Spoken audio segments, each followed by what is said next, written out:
Bonjour, je suis Caroline Bonacossa, journaliste à stratégie. Je suis ravie de vous accueillir pour, dans le cadre de cette semaine consacrée à la RSE. C'est notre troisième conférence et vous pouvez retrouver en replay sur notre chaîne YouTube Stratégie les deux précédentes conférences et par ailleurs, vous pouvez vous inscrire aussi pour la conférence qui aura lieu demain. Vous trouverez les références dans notre partie de chat. Aujourd'hui, nous sommes réunis donc autour de cette thématique, comment rendre sa marque vraiment responsable. René Dubos, qui est l'un des pionniers de l'écologie globale, proposait, je le cite, d'agir local et de penser global. Mais mettre les impacts environnementaux et sociétaux au cœur de l'activité des entreprises est plus facile à dire qu'à faire. Une fois la verbalisation d'une raison d'être, il y a son intégration dans tous les process de l'entreprise jusqu'à l'associer au cœur du business.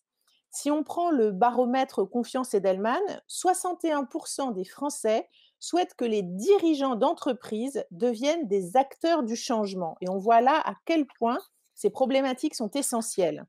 Et nous avons aujourd'hui la chance d'accueillir trois femmes qui, ce matin, vont nous parler de ces mutations au travers de leurs expériences et aussi des difficultés qu'elles ont pu rencontrer pour rendre leur marque vraiment responsable. Béatrice Mandine, bonjour.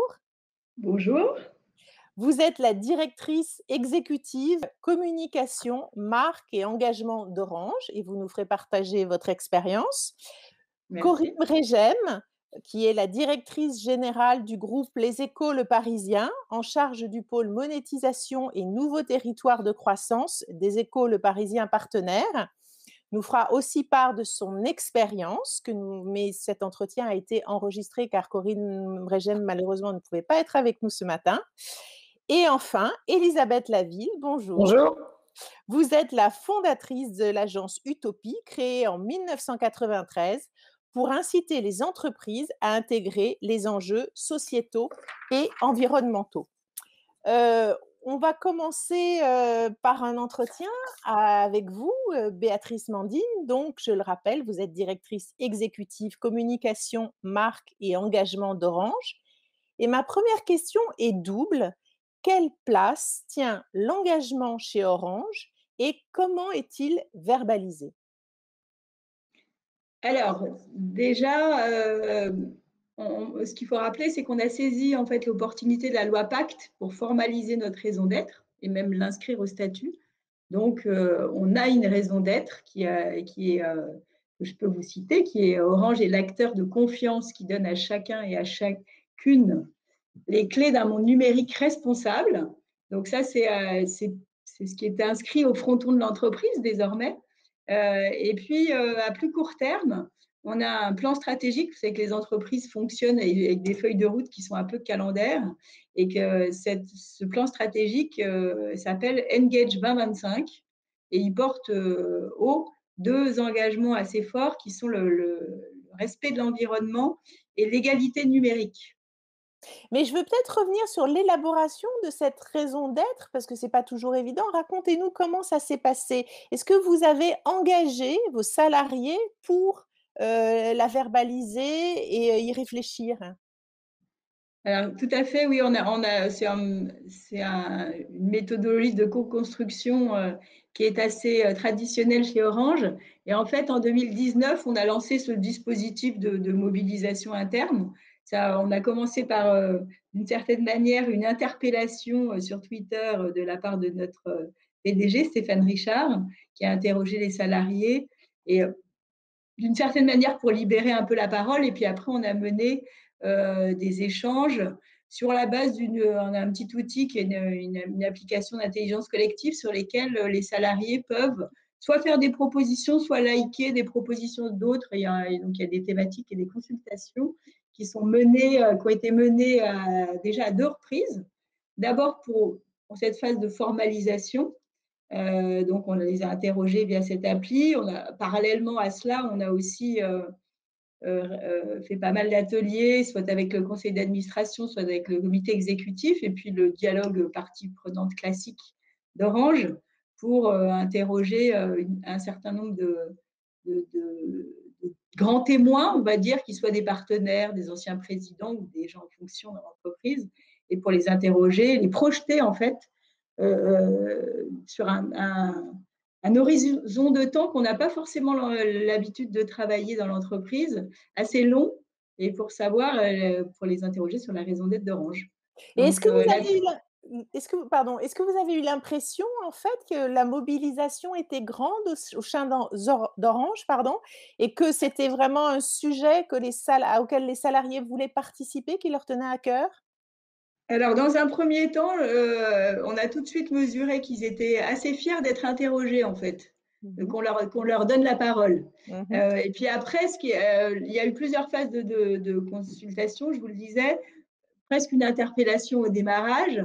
Et puis après, ils sont rentrés dans cette appli. Et dans un deuxième temps, quand on a eu formalisé cette raison d'être et quand on l'a révélée, c'est fin 2019, on est maintenant dans une phase d'appropriation. Donc, on les a interrogés à nouveau pour savoir, une fois cette raison d'être posée, qu'est-ce qu'ils considèrent, vu de leur fenêtre, hein, qu'on fait déjà bien, qu'on devrait accélérer, qu'est-ce qu'on devrait faire en plus, ou même qu'est-ce qu'on devrait arrêter au regard de cette raison d'être, et pour être cohérent avec la raison d'être dont on s'est doté. Parce que, encore une fois, personne ne nous a obligés à le faire. Si on le fait, c'est pour que on réalise que à la fois, il y a des choses qu'on fait déjà dans cette orientation-là, et qu'il y a certainement d'autres choses qui sont à accélérer. Et alors donc, vous nous disiez que vous êtes arrivés à, verbaliser des objectifs donc dans un plan, c'est ça?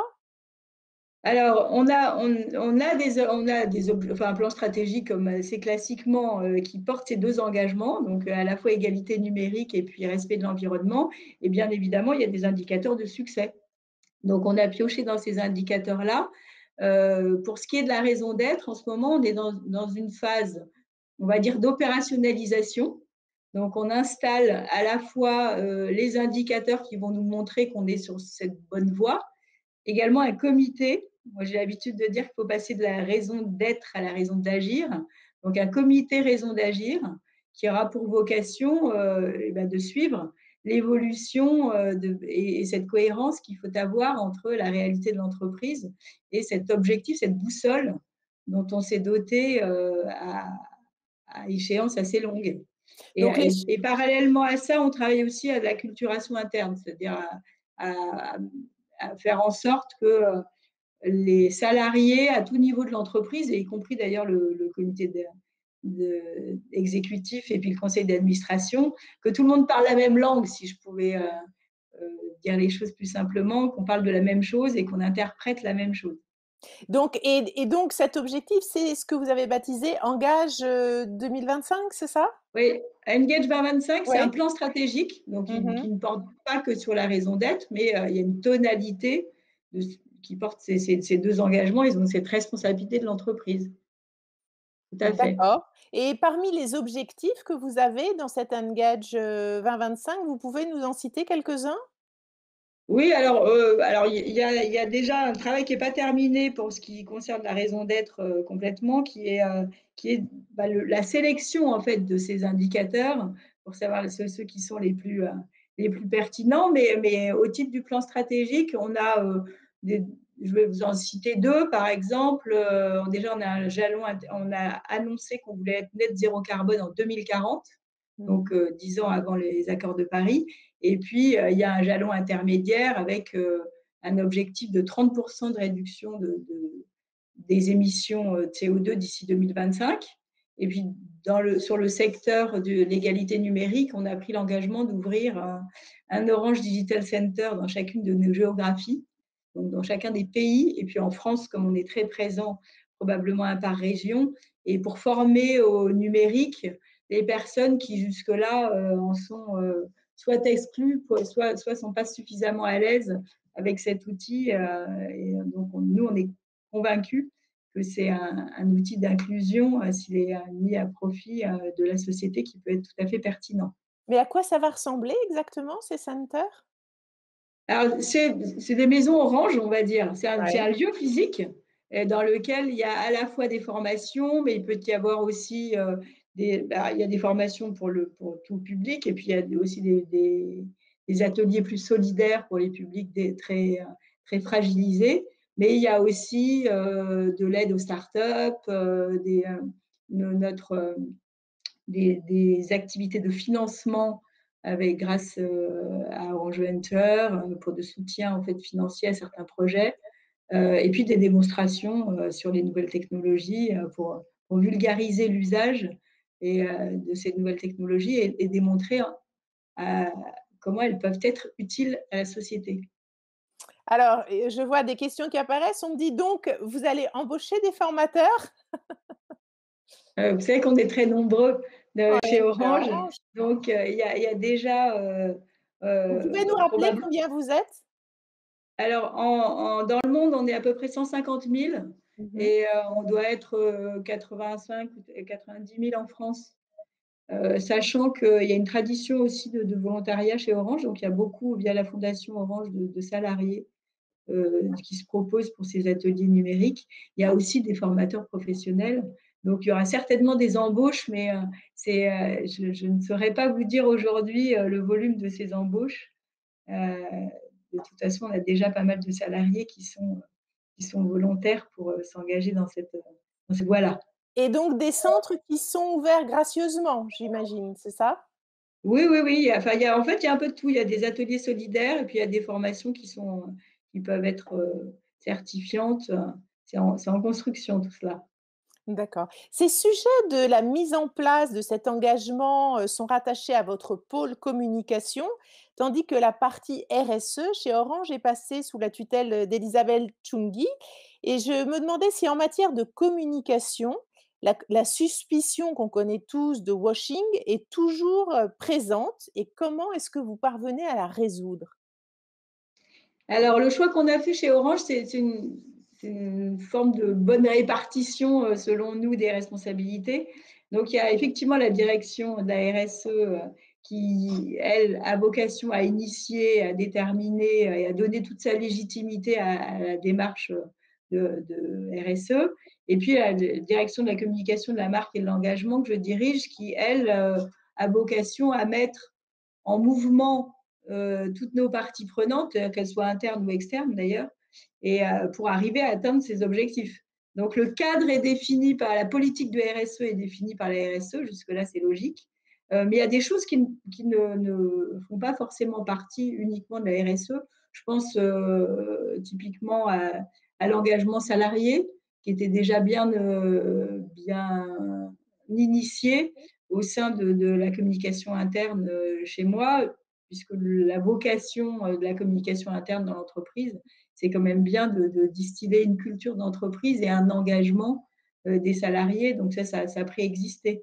C'est les moyens de mettre en mouvement ces parties prenantes, encore une fois, qu'elles soient internes ou externes, ils sont à la communication sur la base d'une politique et d'ailleurs de preuves et d'indicateurs qui rendent légitime cette démarche et qui sont définis et vérifiés par le département d'Elisabeth Chungi.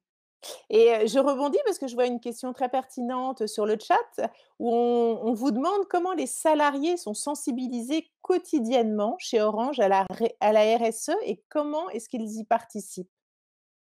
Alors, il y a plusieurs manières de le faire. Déjà, moi, ce que je voulais rappeler, c'est qu'on a quand même une tradition d'engagement chez Orange qui nous vient, certains en France diraient, de notre passé de service public, bien sûr, mais pas uniquement. C'est-à-dire qu'au bout d'un moment, ça distille dans l'ensemble du groupe. On est engagé depuis longtemps, par exemple, aux côtés de la prévention routière pour éviter de toucher notre téléphone au volant. Donc ça, c'est pas quelque chose qui date de l'année dernière. Et maintenant, on a des engagements qu'on a volontairement affirmés dans le plan stratégique pour les mettre à une bonne place, qui tiennent à l'environnement, qui est quand même le respect de l'environnement qui est le premier des combats.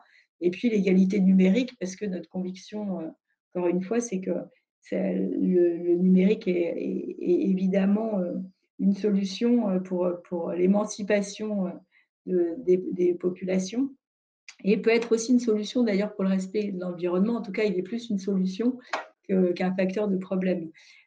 Donc, ils sont baignés un peu là-dedans, j'allais dire, les salariés depuis toujours. Et puis, assez traditionnellement, on organise des programmes ou des projets pour les faire contribuer. Je parlais de la fondation tout à l'heure. Il y a tout un volet de volontariat, donc d'initiatives qui sont proposées aux salariés. Et puis, ce qui me vient en tête immédiatement, là, c'est on a lancé, par exemple, dernièrement, un prix des engagement makers, c'est Orange, Mmh. où on propose aux salariés de présenter leur candidature, ce sont des équipes, et de venir défendre leur candidature dans un cadre qu'on a effectivement défini, de plusieurs voies d'engagement dans l'entreprise. Et puis on les fait participer à ce type d'initiative. Et vous pouvez nous détailler, parce que je trouve très intéressant ce projet justement, parce que je crois qu'il est en plusieurs étapes?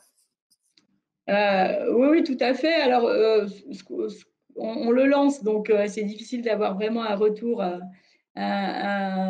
sur expérience pour le moment. Mais l'idée, c'était, puisqu'on parle beaucoup, beaucoup d'engagement chez Orange, aussi de valoriser ceux qui le font au quotidien et de valoriser cet engagement qu'on sait assez fort. Alors nous, encore une fois, je vous le disais, on le mesure par le taux de salariés qui sont engagés dans le volontariat.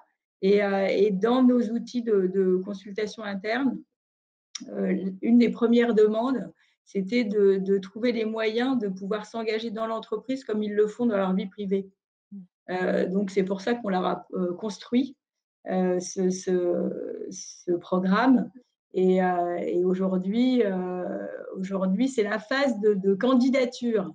Donc, on va sélectionner d'ici à l'été une vingtaine de projets.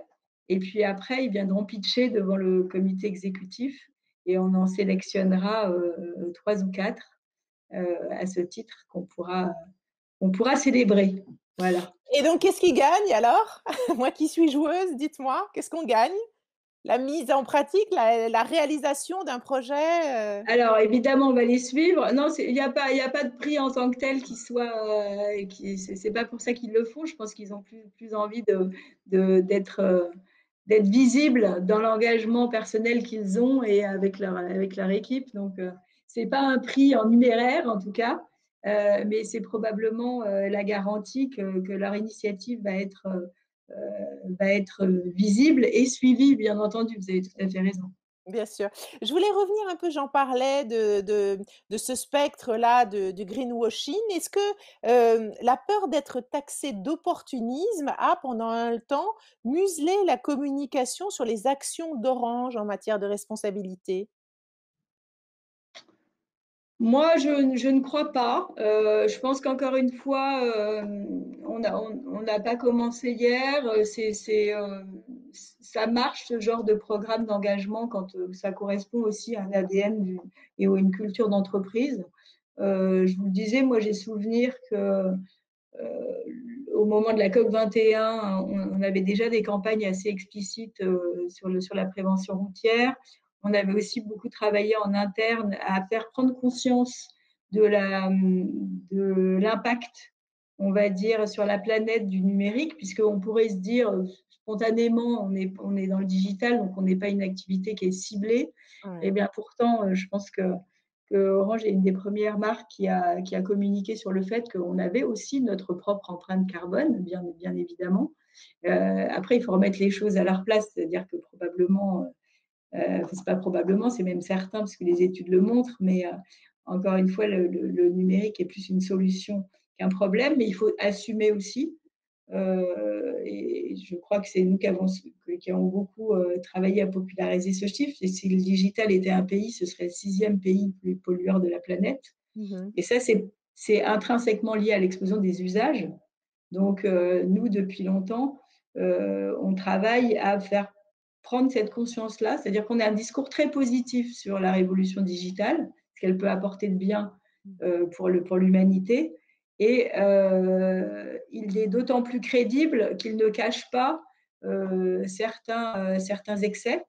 Donc on a communiqué beaucoup, par exemple, sur, l'excès d'écran, vis-à-vis des populations les plus fragiles. En l'occurrence, c'est plutôt les enfants, les adolescents. Sur les et puis aujourd'hui, vous avez probablement vu, qu'on est très engagé dans le recyclage des mobiles. Et Mmh. ça vient du constat, que qu'on a aussi popularisé, qu'à peu près 70 ou 75 de l'impact, sur la planète du numérique, est représenté par la fabrication de nos smartphones. Donc, en Europe occidentale, on en a beaucoup, en Occident d'une manière générale, et on estime qu'il y a à peu près 100 millions de téléphones qui dorment Ouais. dans les tiroirs des Français, qui font rien et qui mériteraient d'être recyclés, réparés, en tout cas repris. Et donc c'est sur ce type de sujet très concret où, derrière, ça veut dire que vous mettez en place, une collecte des mobiles dans les boutiques, des circuits de recyclage aussi derrière. C'est sur ce type d'action très concrète qu'on démontre que notre engagement n'est pas du washing, justement. Mais est-ce que vous ne pensez pas justement sur le recyclage des portables que, ça vaudrait le coup d'être plus incitatif, même financièrement? Que le il y ait la prime soit plus conséquente en fait pour les consommateurs, pour vraiment les inciter à sortir leur téléphone de leur tiroir? Parce qu'il y a aussi toujours la crainte quand on va recycler son téléphone, qu'éventuellement il y ait des données dessus qu'on perde, un problème de confidentialité, donc il y a encore quelques obstacles psychologiques à cette démarche? Alors, vous avez tout à fait raison. Il y a le sujet du respect des données personnelles. Donc ça fait très longtemps que, d'une certaine manière, même indépendamment du recyclage, quand vous changez de mobile, on vous garantit, chez Orange, parce que c'est une préoccupation légitime de l'ensemble de nos clients, qu'on respecte vos données personnelles et qu'on évidemment les détruit. Accessoirement, vous pouvez le faire vous-même si vous êtes assez aguerri pour le faire, pour, vider votre téléphone quand vous voulez le ramener. Le sujet de l'incitation financière, en fait, il existe déjà, hein, puisque les téléphones, ils peuvent être repris, contre, argent sonnant et trébuchant, dans les boutiques. Quand on regarde le comportement, en fait, des clients, c'est pas tellement le frein. Mmh. C'est plutôt qu'ils y pensent pas forcément, qu'ils savent pas forcément d'ailleurs que ça a un tel impact, sur la planète, et il faut juste susciter, la démarche de venir le ramener et puis simplifier aussi les choses. C'est-à-dire que plus il sera établi que vous savez où pouvoir le ramener, Mmh. et ce qu'on en fait, plus vous serez porté à aller chercher au fond de vos tiroirs précisément. Mais là, c'est encore de la com. C'est aussi, éventuellement un axe de communication, pour vous à développer, C'est non? c'est tout à fait le cas. Donc c'est vraiment un axe sur lequel, on a démarré depuis septembre dernier et on va continuer parce qu'on s'aperçoit que l'opinion, enfin, c'est vrai en France, mais c'est vrai aussi dans le reste de l'Europe. Alors en Afrique, c'est un peu différent. Vous savez peut-être que Orange est très présent en Afrique, mais Bien on a sûr. on a d'autres moyens. Je dirais, il y a la même conscience écologique, indiscutablement. Moi, je crois vraiment à cette universalité aujourd'hui. Mais il faut que les preuves soient différentes, puisque en Afrique, les téléphones sont déjà assez naturellement recyclés, se Oui, passent de bien main en sûr. main. Donc la collecte n'est pas tout à fait la même, mais en revanche, on peut imaginer d'autres initiatives où on s'aperçoit que c'est tout à fait plébiscité. Je pense notamment, on est très présent dans le sponsoring du football, qui est le sport, Mmh. universel s'il en est un, et a fortiori en Afrique. Donc, on fait par exemple, un programme, lors des compétitions de foot qui est extrêmement, bien suivi, qui s'appelle Game for Change, et qui consiste à faire des challenges, qu'on propose aux spectateurs, de récupérer toutes les bouteilles en plastique autour des stades Mmh qu'on mh. recycle et avec lesquels on fait des maillots de foot, ou on fait même des terrains, de foot, synthétiques qu'on offre après au village pour que les enfants puissent jouer, confortablement. Donc il faut effectivement inventer une preuve à Oui. chaque contexte, mais néanmoins, le répondant, c'est assez satisfaisant, parce que cette conscience écologique, elle est quand même présente partout. D'accord. Je veux bien qu'on parle de la 5G qui peut être un sujet assez, qui a polémique en France. Est-ce que vous y avez réfléchi en termes de communication de manière responsable? Est-ce que c'est Alors, une problématique pour vous? moi j'ai l'habitude de dire à mes équipes qu'il faut passer d'une communication sur les engagements à une communication engagée. Qu'est-ce que ça veut dire? Ça veut dire qu'au-delà de l'exemplarité évidemment de nos programmes, évidemment il faut être éco-responsable dans la conception de nos programmes et avoir des productions qui sont aussi respectueuses de l'environnement, mais il faut aussi regarder l'ensemble de nos actions avec ce prisme de cette responsabilité d'entreprise ou cette raison d'être.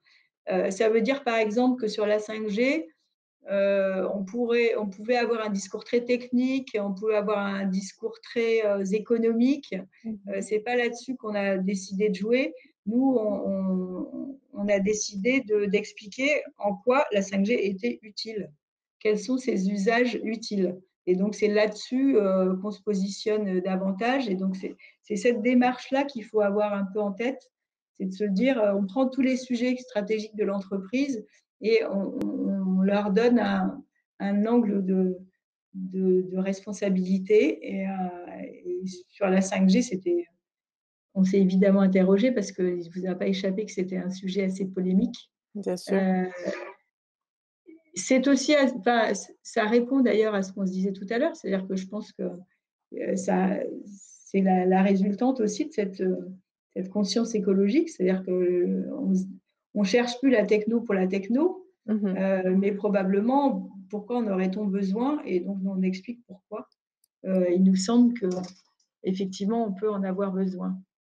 Et alors si je pense à la crise du Covid, et et aux objectifs, de responsabilité sociétaux d'une entreprise, une entreprise comme la vôtre a joué un rôle essentiel, tant du côté professionnel que personnel pour chaque individu, à travers la qualité, la solidité du réseau qui a d'ailleurs été, souligné en ces périodes, de télétravail, à l'efficacité de vos techniciens, des box, de la communication.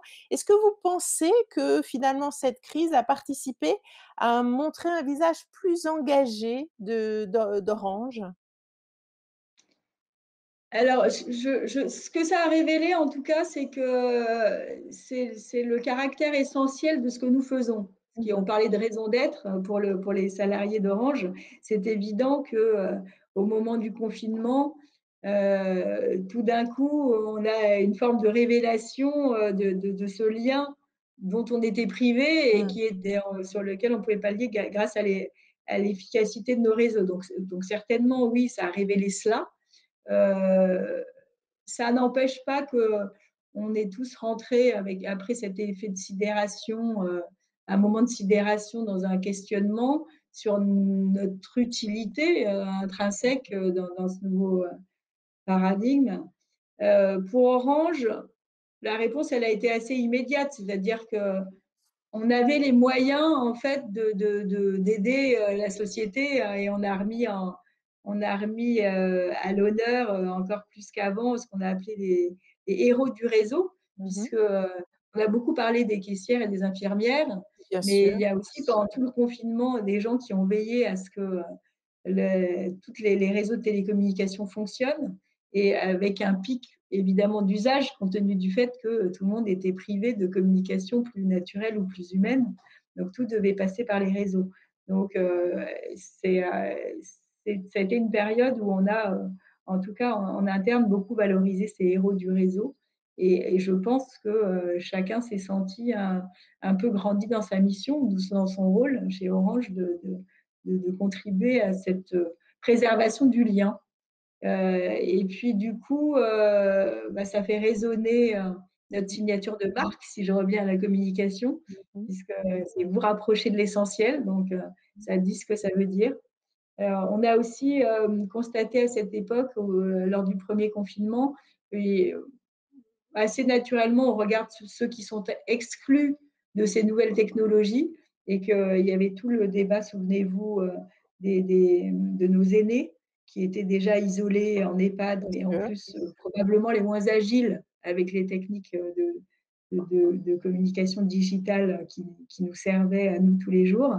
Avec Et, les et difficultés d'attestation aussi à télécharger, toutes ces problématiques-là, oui. exactement. Donc nous, on a décidé à ce moment-là, comme Orange est aussi un gros annonceur, donc on avait pas mal d'espaces publicitaires qui étaient prévus et qui ne semblaient pas pertinent d'avoir un, un- un message commercial dans ce contexte, d'autant que les boutiques étaient fermées, je vous rappelle. Mmh. Et constatant ces deux choses, on a décidé de monter une opération qui s'est appelée On reste ensemble, et donc de mettre ces espaces publicitaires à disposition des familles pour qu'ils puissent passer des messages à leurs aînés et sur le média qui reste le média le plus utilisé par les personnes âgées, qui est la télévision. Donc, on a monté une opération où les familles ont pu enregistrer chez eux des messages qui étaient diffusés en télé pour leur grand-père ou leur grand-mère. Et donc, dans ces moments-là, on comprend l'utilité de la marque et de sa com. Bien sûr. Et pour conclure, peut-être une question, est-ce que vous croyez fermement à une croissance verte ou voire vertueuse, en fait, socialement? Est-ce que la Alors, croissance peut passer par justement, tous les leviers et les objectifs et les priorités de RSE? moi je crois qu'on doit absolument y croire, que c'est compatible. Parce que, il y a une chose que j'ai déjà dit tout à l'heure, mais le respect de l'environnement, c'est le premier des combats. C'est-à-dire on ne pourra pas s'en sortir sans, donc on est embarqué dans cette transition écologique et il faut espérer quand même qu'on arrivera à concilier aussi un un monde socialement responsable et pas simplement écologiquement responsable. Oui, oui, non, moi je suis convaincue que c'est compatible. J'ai pas, je en fait, c'est une forme de responsabilité collective, c'est-à-dire qu'on ne peut pas penser différemment de ça. C'est-à-dire on ne peut pas faire avancer un pan et en oublier un autre, alternativement. Ça doit ça doit pouvoir marcher ensemble et puis tous ces sujets, cette nouvelle manière de voir, en fait, le monde, ça va créer aussi des nouveaux emplois, hein, indiscutablement. Quand on regarde tout ce qu'on fait dans le secteur, dans le secteur de l'écologie et d'une manière, ça fait, j'allais dire ça Des shift. redéploiements, en Ah, fait, de oui, force, ça fait évoluer en fait les besoins, mais néanmoins, il y aura toujours des besoins et il faut en tout cas avoir cette ambition à l'esprit, me semble-t-il, de faire très bien. avancer à la fois l'environnement et la sphère sociale. Parfait, beh, je vous remercie, beaucoup, Béatrice Mandine d'avoir partagé avec nous, Merci Caroline. votre travail, vos objectifs et puis, bah, écoutez, bonne chance pour cette stratégie RSE que vous avez mis en place et nous allons, maintenant entendre Corinne Régem, qui ne pouvait malheureusement pas être avec nous ce matin. Corinne Régem est en charge, aux Échos, Le Parisien partenaire de tout le pôle de monétisation et je vous propose, de l'écouter maintenant.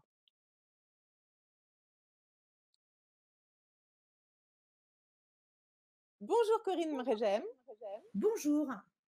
Vous êtes la directrice générale du groupe Les Échos Le Parisien et vous avez spécifiquement la charge du pôle monétisation et nouveaux territoires de croissance des Échos Le Parisien partenaire.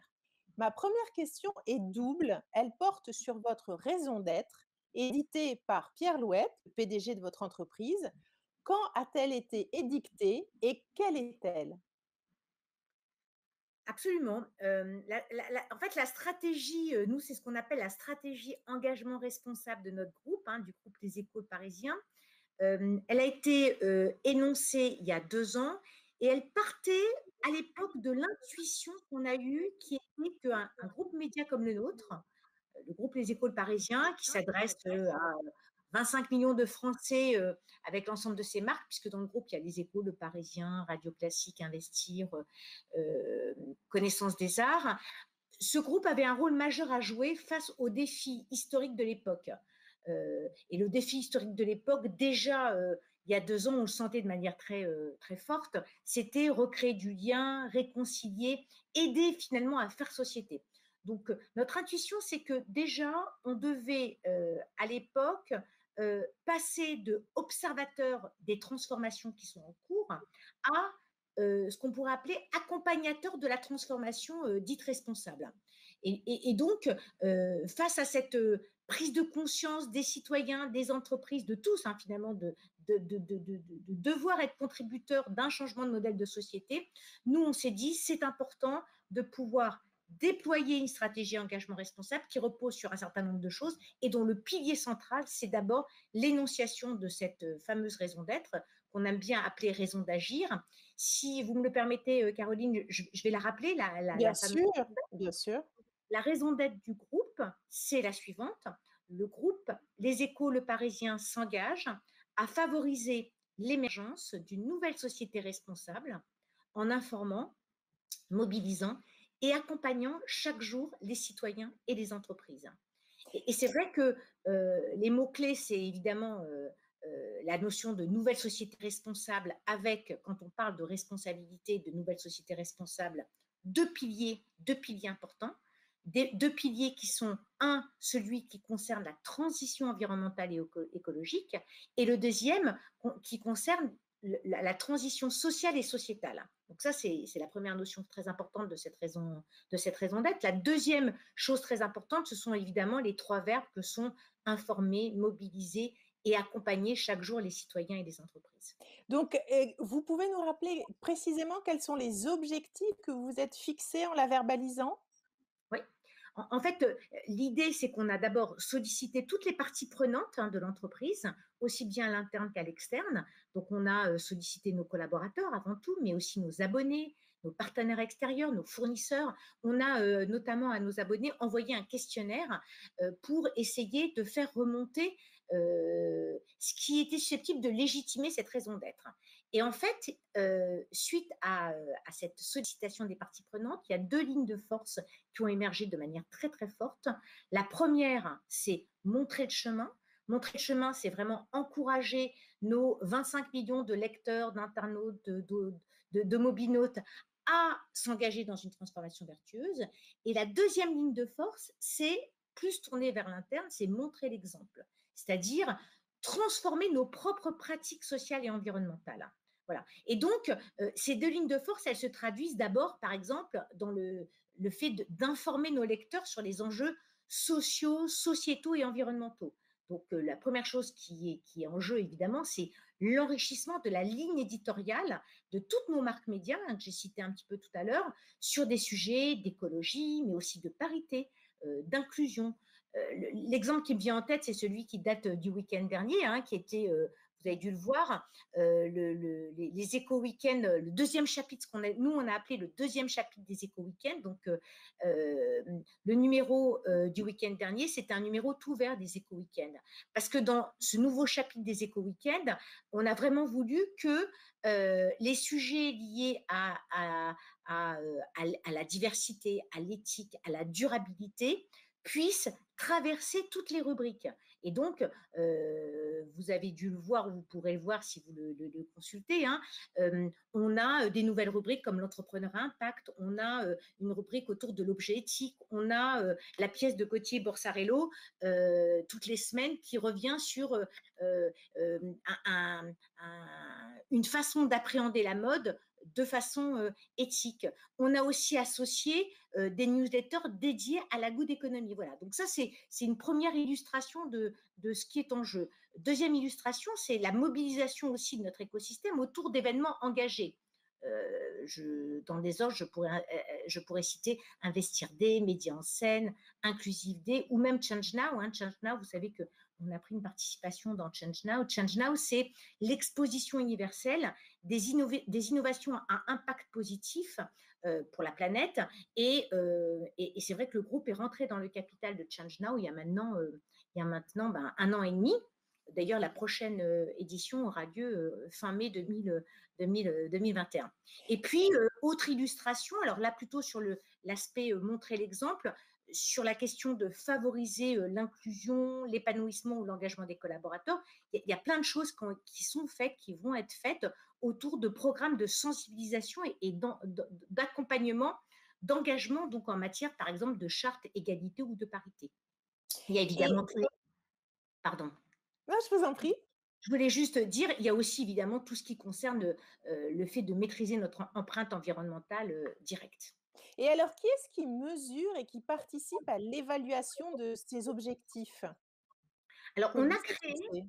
Ouais, tout à fait. On a créé, un comité impact, hein, c'est-à-dire que, la gouvernance, c'est vraiment le troisième pilier de notre stratégie engagement responsable. Le premier, c'était la raison d'être, l'énonciation de la raison d'être. Le deuxième, c'était l'identification des leviers d'engagement. Le troisième, c'est la création d'un comité impact.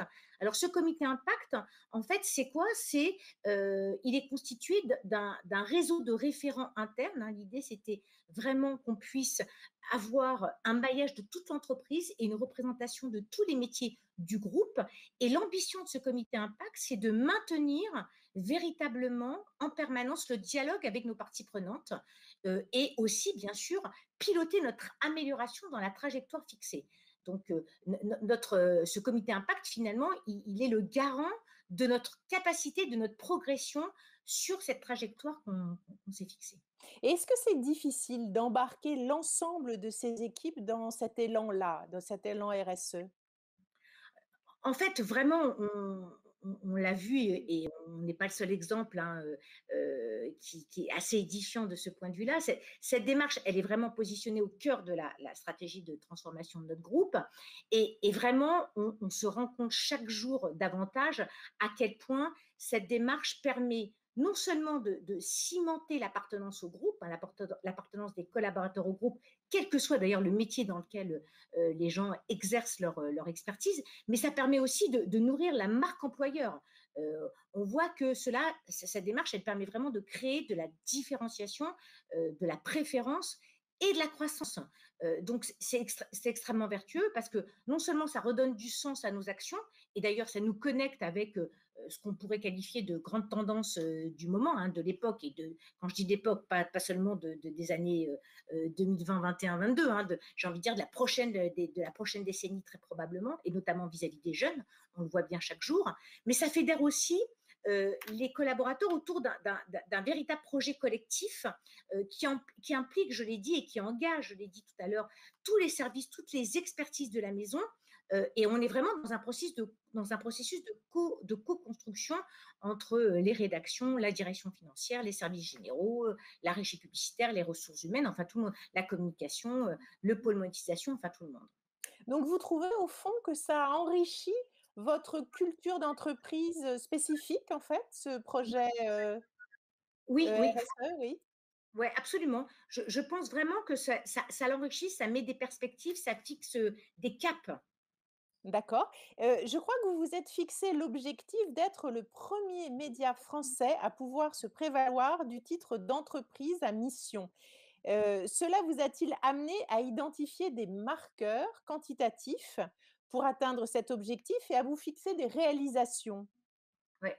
Alors, l'objectif, c'est pas d'être forcément le 1er. L'objectif, c'est surtout d'essayer de faire en sorte de devenir entreprise à mission. Alors, il se trouve que, on sera probablement le premier média en France. Il y a d'autres médias à l'international, hein, je pense notamment au Guardian qui est déjà dans cette démarche-là. C Là, ça concerne vraiment la 4e étape de la démarche que j'ai décrite tout à l'heure. C'est-à-dire qu'en fait, pour devenir entreprise à mission, hein, alors d'abord, il faut inscrire notre raison d'être dans nos statuts, mais pour devenir entreprise à mission, et c'est l'étape dans laquelle on est en ce moment, on doit construire, élaborer un référentiel objectivé, c'est-à-dire quantifier, fixer des indicateurs de performance associés à tous les leviers d'engagement que j'ai un petit peu évoqués tout à l'heure. Donc, avoir des indicateurs concrets que nous déploierons de 1 an à 3 ans, associés à chaque levier d'engagement qui ont été identifiés. Je vais vous donner quelques exemples concrets. Par exemple, sur la partie éditoriale, ces indicateurs, ça peut être le nombre d'abonnements générés par les rubriques taguées environnement. Voilà, ça peut être un indicateur. Ça peut être le pourcentage d'experts femmes interviewées en moyenne par article. Ce n'est pas forcément ceux-là qui sont retenus, c'est pour vous Mmh. donner un Bien exemple sûr. concret du référentiel qu'on est en train de construire. Sur la partie événement, pour vous donner d'autres exemples, ça peut être avoir au minimum une séquence ou un speaker engagé dans chaque événement. Ça peut être, côté bien-être au travail, de mener une enquête QVT auprès des salariés tous les 2 ans. Sur l'empreinte environnementale, ça peut être le fait de déployer, en l'occurrence, on est en train de le faire, un siège zéro déchet. On est en train de le faire avec Circulaire. Ça peut être X%, 80% de papier imprimé dans des imprimeries labellisées Imprime Vert. Voilà, c'est ce type d'indicateur qu'on est en train de, de lister. On est en train de créer vraiment ce référentiel pour pouvoir se fixer des objectifs.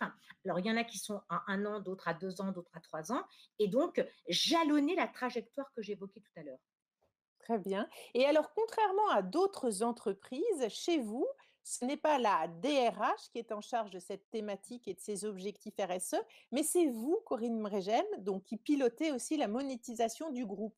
Et mettre la RSE au cœur du business, est-ce que c'est lui donner les moyens de s'imposer comme un sujet majeur de l'entreprise? Alors absolument, ça vient vraiment du pôle partenaire. On a créé une direction engagement responsable. Pourquoi? Parce que depuis le début, avec Pierre Douat, on avait vraiment l'intuition et l'idée que ce projet stratégique, il allait aussi pouvoir nous permettre de créer de la différenciation. Il allait pouvoir nous permettre d'accélérer de manière vraiment très concrète notre transformation réelle, rapidement et durablement, en optimisant notre performance globale.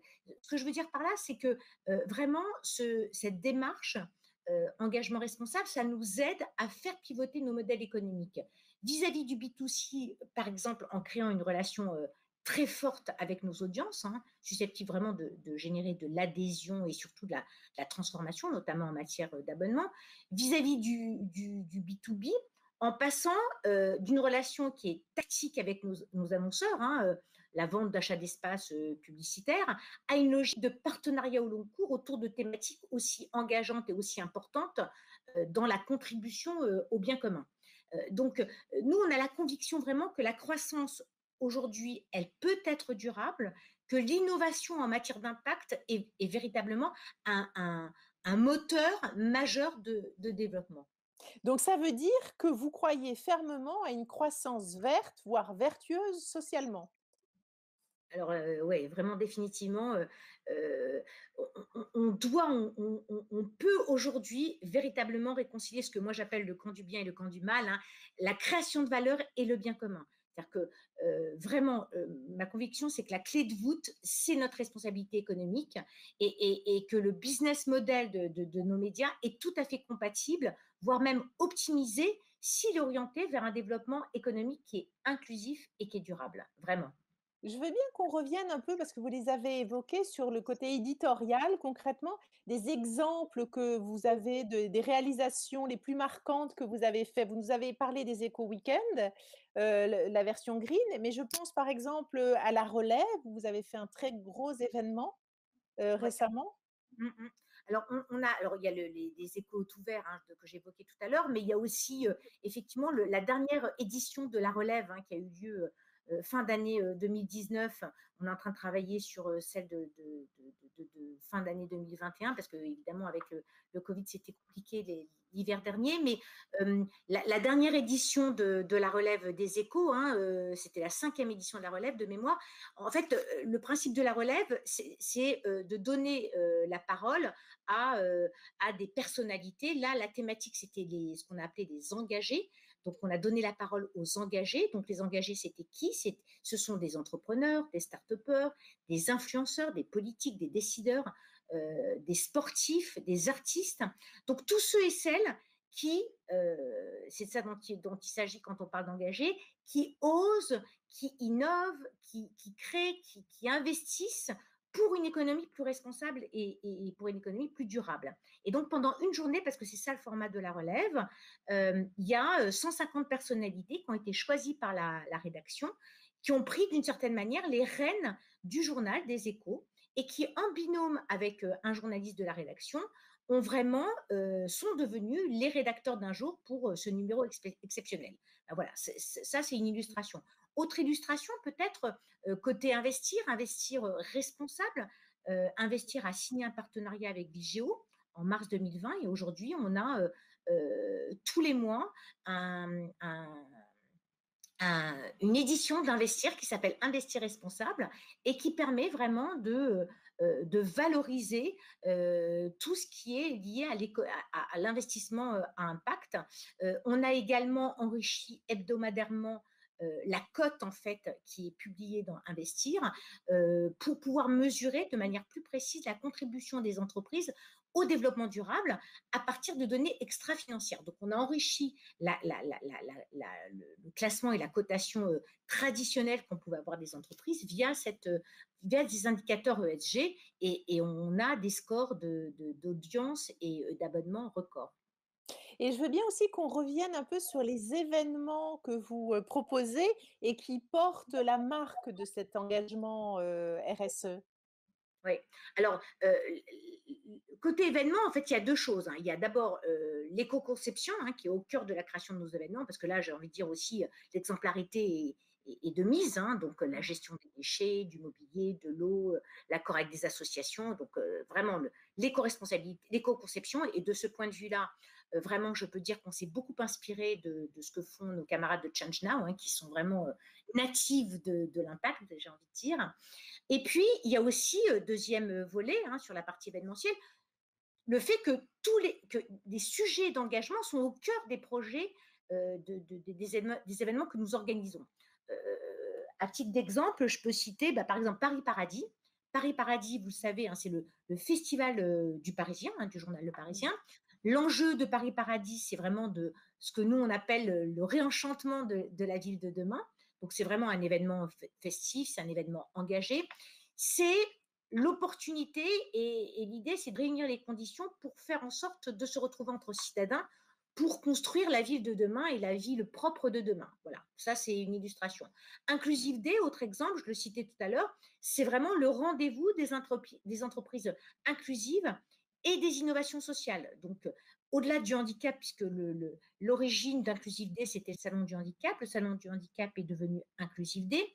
Au-delà du handicap, l'idée, c'est vraiment de faire en sorte qu'au cœur de la thématique centrale de cet événement, on mette tout ce qui est en lien avec l'insertion des personnes éloignées toutes les personnes éloignées de l'emploi et tous les sujets liés à l'inclusion. Change Now, je le citais tout à l'heure, hein, c'est une autre illustration. Investir D, je le citais aussi, c'est la finance, c'est une façon de décrypter, de donner du sens à la bourse et à l'économie. Donc vous voyez, il y a beaucoup, et encore, je n'ai pas cité Média en scène que vous connaissez aussi. Donc il y a vraiment beaucoup d'événements. On a vraiment mis l'impact et l'engagement responsable au cœur du concept et de la façon dont on a fait pivoter l'ambition éditoriale et la ligne éditoriale de nos événements. Mais cela dit, je veux bien que vous fassiez un petit focus sur Média en scène, qui est un événement absolument, passionnant, en fait, que vous faites en partenariat avec, France Info et Radio France et France Télévisions. Alors, Média en scène, c'est un bébé qui nous est très cher, hein, parce que Média en scène, c'est quoi? L'idée de Média en scène, c'est vraiment de réunir les conditions pour permettre de dialoguer entre le privé et le public, pas seulement entre journalistes, entre B2B, mais d'ouvrir les portes, d'ouvrir les fenêtres pour que tout le monde puisse dialoguer, tout le monde puisse ensemble imaginer les médias et les écritures éditoriales de demain. Donc, Média en scène, c'est ça. Là, on travaille sur la 4e édition en octobre. Donc, on pourra revenir vous présenter dès que ce sera finalisé le programme éditorial de Média en scène. Mais dans Média en scène, il y a clairement les questions de la transition environnementale et de la transition sociale et sociétale qui sont au cœur de ces événements-là. Et en tant que régie, quel est votre rôle et votre place dans cette stratégie et quelles actions vous avez entreprises? En fait, ce qu'on s'est dit, nous, côté régie, c'est qu'on se devait de contribuer activement au déploiement de la raison d'être que j'évoquais tout à l'heure du groupe, et donc de faire en sorte de mettre en place finalement les meilleures conditions pour optimiser la prise de parole des annonceurs dans le cadre de leur propre stratégie à impact.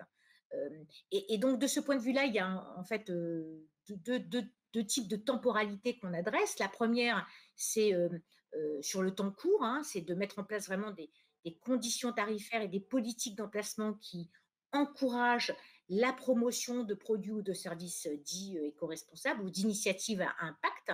Donc là, l'idée, c'est notamment, par exemple, de proposer un patrimoine d'emplacement pour la communication liée à l'impact positif. Et puis, sur un temps qui est peut-être plus long, l'idée, c'est d'élaborer en co-construction avec nos partenaires ce que moi j'appelle de grands programmes de communication autour de la durabilité, justement. Donc, c'est des projets sur mesure qui sont co-créés avec nos partenaires et qui permettent d'activer tous les leviers à notre disposition. Alors, le plus, enfin, un des grandes initiatives dont on est très très fier, c'est évidemment les écoplanètes. Hein. Les écoplanètes, c'est un magazine digital qui prolonge les éco-weekends, donc vous retrouvez sur le numérique dans l'écosystème des échos. Les écoplanètes ont été possibles, ont été développés grâce au soutien de Rolex. Les écoplanètes, c'est quoi? C'est vraiment un éclairage, une valorisation des solutions économiques pour faire face aux défis environnementaux. Donc, l'ambition, c'est vraiment de montrer par l'exemple des solutions et de valoriser des pionniers qui ont inventé, qui inventent et qui proposent des solutions pour inventer une nouvelle économie plus respectueuse de l'environnement. Donc ça, ce magazine digital, il a été rendu possible grâce au soutien de Rolex, qui est très engagé sur tout ce qui est préservation de la planète. Et c'est vrai que c'est aussi le soutien et les moyens qu'ont apporté la marque Rolex, l'entreprise Rolex, qui nous ont permis de pouvoir avoir aussi, en termes de journalisme visuel, avoir des formats extrêmement immersifs, des infographies animées, de la data visualisation, des formats qui sont coûteux, qui sont très immersifs, très qualitatifs, très inspirés de ce que font les anglo-saxons et qui créent vraiment un engagement très très fort de nos audiences. Et c'est vrai qu'on constate des records, des audiences très très élevées sur ce magazine. Voilà, ça c'est une illustration, mais je pourrais aussi citer le grand programme qu'on a fait avec la BNP, avec la BNPP autour de le Tour de France des entrepreneurs à impact positif. Donc, on avait baptisé ce programme Accelerate Business for Good. Accelerate Business for Good. Donc, c'était un Tour de France des entrepreneurs à impact positif. Et puis, je pourrais aussi citer aussi la rubrique dans les éco-entrepreneurs qui s'appelle Toujours plus haut et qui traite en fait et qui met en avant des rôles modèles de femmes entrepreneurs inspirantes qui ont brisé le plafond de verre dans leur domaine d'activité. Il y a d'ailleurs, et je vous le recommande, une série de podcasts extrêmement intéressants et très inspirants qui a été plébiscité et qui se nomme Elles ont osé, avec des très, très, très jolis témoignages et portraits de femmes dans des domaines divers et variés. Et est-ce que vous sentez vraiment, les annonceurs très en demande de solutions pour leur communication RSE?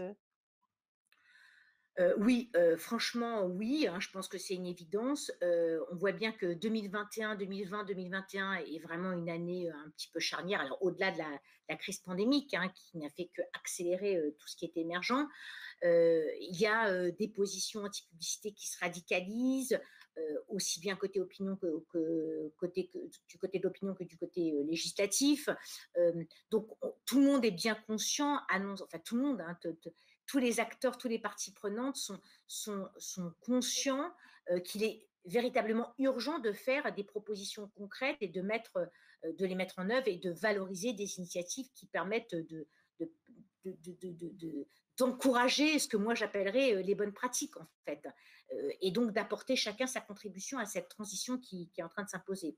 Donc aujourd'hui vraiment, je pense qu'on a collectivement, nos partenaires et nous, l'opportunité faire émerger de nouvelles expressions publicitaires, de nouvelles écritures publicitaires qui valorisent l'utilité sociale des entreprises, qui projettent peut-être des imaginaires plus vertueux, différents de ceux dont on est habitué, plus inclusifs et qui reposent peut-être sur une efficacité qui est plus frugale, qui est plus ciblée, qui est plus précise. Donc c'est une autre façon de communiquer, mais je pense que c'est une façon, alors ça ne veut pas dire que les communications produits traditionnelles vont s'arrêter, non, mais c'est une communication complémentaire et qui peut d'une certaine manière compléter de manière pertinente ce qu'on a connu jusqu'à présent et en tout cas qui correspond bien à l'état d'esprit du moment et aux enjeux de l'époque. Et côté rédaction, est-ce que vous avez le sentiment que ce projet, d'entreprise motive, les troupes et donne un surcroît, de sens au travail des salariés? Parce que en fait, Les Échos, Le Parisien, c'est une rédaction énorme. Je pense qu'il y a quoi, pas loin de 500 personnes? Ouais, un peu plus, oui, oui, Ouais. absolument. Oui, c'est des Est-ce que grosses rédactions. Mmh. Est-ce que vous sentez, est-ce que vous avez au fond, senti une appétence et une satisfaction en fait que ces sujets RSE aient une si belle place, dans vos marques? Alors, d'abord, très important de le préciser, hein, Oui, vous c'est n'êtes que c'est pas l'indépendance votre parti. absolue voilà, l'indépendance absolue des rédactions, devrait m'empêcher de pouvoir m'exprimer sur ce sujet. Je Après, vous demande juste votre sentiment en fait.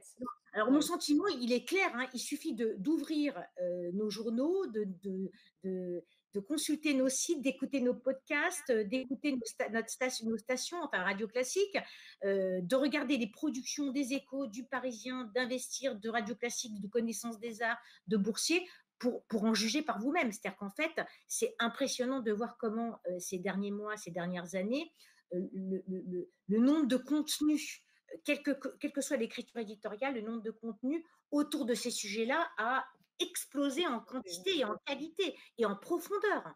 C'est vraiment archi spectaculaire, hein, vraiment. Donc la preuve, elle est issue de lire, d'écouter, de regarder nos médias et vous pourrez juger par vous-même que la réponse est définitivement oui. Et j'ai l'impression en fait que ce que vous nous montrez, c'est presque un pari gagnant, gagnant, gagnant. C'est-à-dire gagnant pour les régies, gagnant pour les rédactions et gagnant pour les audiences et pour les annonceurs aussi et pour le public. Absolument, mais moi, absolument, je trouve que la conclusion est parfaite. Je devrais m'arrêter là parce que franchement, c'est exactement ça. C'est gagnant pour tout le monde. Euh, et vraiment, s'il y avait un mot hein, sur lequel il fallait rester, enfin, en tout cas, avant même le mot, l'état d'esprit, moi, qui me paraît très important, dans ce moment très particulier, c'est vraiment la résilience et l'opiniâtreté, c'est-à-dire qu'il ne faut pas lâcher le morceau. Et la notion d'innovation. L'innovation, c'est un moteur clé de la transformation. Le processus, il est continu, c'est jamais terminé. La co-création qui peut mobiliser, qui mobilise nos intelligences collectives en interne avec les rédactions, avec les gens de la monétisation, les services centraux, avec nos partenaires, avec nos fournisseurs, avec nos lecteurs, est clé. Et même, j'ai envie de dire, vous y faisiez référence tout à l'heure, les alliances avec parfois nos concurrents. Le cas de Média en Scène est très édifiant. On est très heureux de ce partenariat. On n'aurait pas, Média en Scène ne serait pas Média en Scène si on n'avait pas associé nos forces, le groupe Les Échos et France Info. Donc voilà. Donc c'est vrai qu'on est dans un moment où le collectif est très important, la résilience est très importante, l'opiniâtreté est très importante, et ce modèle-là, il est, je pense, effectivement gagnant, gagnant, gagnant. Et qu'est-ce que vous Gagnant, pouvez, gagnant, alors ce gagnant. sera ma dernière Et qu'est-ce question, que qu'est-ce vous que vous pouvez, pouvez alors ce sera ma imaginer de dernière question, plus ou qu'est-ce de que vous mieux pouvez encore? imaginer de plus ou de mieux? Bah, en fait, c'est ça, moi, de plus ou de mieux, c'est rester dans cette ligne-là. Hein, c'est déjà l'enjeu et l'ambition est déjà très forte, hein, très élevée. Le challenge qui est devant nous, hein, le défi qui est devant nous est énorme. Donc, rester, ne rien lâcher, je crois que c'est vraiment important. C'est pour ça que je parlais de résilience et d'opiniâtreté. Hein. C'est les deux, ce sont les deux. Très bien, beh, je vous remercie beaucoup Corinne Régem. Bonne journée à vous. Au Merci, revoir. merci à vous. Bonne journée.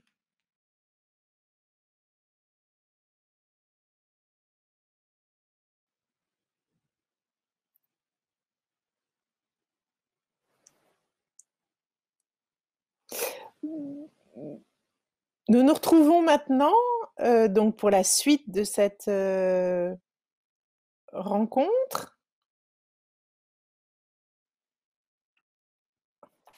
Bonjour Elisabeth Laville, Bonjour. je remercie Corinne Régem pour cette intervention donc que nous avions dû, enregistrer puisqu'elle n'était pas disponible, ce matin. Donc Elisabeth Laville, vous êtes la fondatrice de l'agence Utopie, une agence que vous avez créée en 1993 sous forme associative pour inciter les entreprises à intégrer les enjeux sociétaux et environnementaux et votre entreprise compte aujourd'hui 6 salariés. Ma première question s'adresse à la pionnière de cette thématique que vous êtes. À quand est-ce que vous situez le point de bascule qui voit les entreprises intégrer la RSE dans leur stratégie? Alors, c'est pas complètement évident de vous répondre parce que est-ce qu'on a passé ce point de bascule, c'est ça la question. Si on regarde les sinon j'ai tendance à dire qu'on peut regarder, ces sujets-là par rapport à évidemment au début, il y a 30 ans, le verre est à moitié plein ou à moitié vide et je peux vous défendre les 2 idées. Mais, si je regarde les chiffres, on a une centaine, d'entreprises à mission, de sociétés à mission en France au sens de la loi Pacte, 130 entreprises certifiées Bicorp. Il y a certes un engouement, mais ce n'est pas non plus un attrait. Le point de bascule, il se situe normalement quand un événement précis, ça peut être la crise, on en reparlera, on traverse, vient consacrer un changement clair de normes sociales. C'est-à-dire que la vision alternative d'une minorité très active ou militante devient normale aux yeux de la majorité silencieuse. Peut-être que, effectivement, cette crise, l'émergence du fameux monde après, euh, la crise aura finalement peut-être fait office de point de bascule. Parce que c'est vrai qu'elle a mis l'accent sur un certain nombre de sujets qui, pour moi, consacrent un peu ou viennent entériner justement des points de vue plus alternatifs qui étaient historiquement véhiculés dans l'intégration de la RSE aux stratégies d'entreprise. D'ailleurs, je faisais la réflexion en écoutant les interventions précédentes. On voit bien maintenant des grands groupes parlent de ces sujets-là comme de leur quotidien. Donc, peut-être que c'est ça, et je dis toujours que le changement durable, c'est avant tout un changement culturel, donc il faut que les discours changent, que les récits changent tant que les pratiques ne changent. Ça commence dans les mindsets, dans les... De ce point de vue-là, on peut se dire que la crise aura peut-être fait basculer les mentalités, notamment parce qu'elle a insisté sur cette question de qu'est-ce que c'est qu'une activité essentielle à la société, qu'est-ce que c'est que le caractère essentiel à la société de telle ou telle entreprise, de tel ou tel secteur. Ça a accéléré, on en reparlera, l'engouement pour les sujets raison d'être, etc. La crise climatique, quand même, monte, et là, on ne peut plus faire comme si elle n'existait pas. On a vu qu'en 2020, avec l'arrêt quasi total des activités humaines pendant un trimestre, on a atteint la réduction 6-7% de réduction d'émissions, c'est-à-dire ce qu'on doit faire chaque année sans le confinement, sans l'arrêt des activités jusqu'en 2030 si on veut atteindre les objectifs de l'accord de Paris. On a vu aussi beaucoup d'enjeux de solidarité par-delà les frontières, de solidarité par-delà les générations. On envers les jeunes pour protéger les plus vieux, etc. On a vu l'effacement de la frontière entre le but lucratif et l'intérêt collectif. On a vu que l'entreprise était éminente pour faire face parfois à des sujets d'intérêt général, de la production de masques, du gel, etc.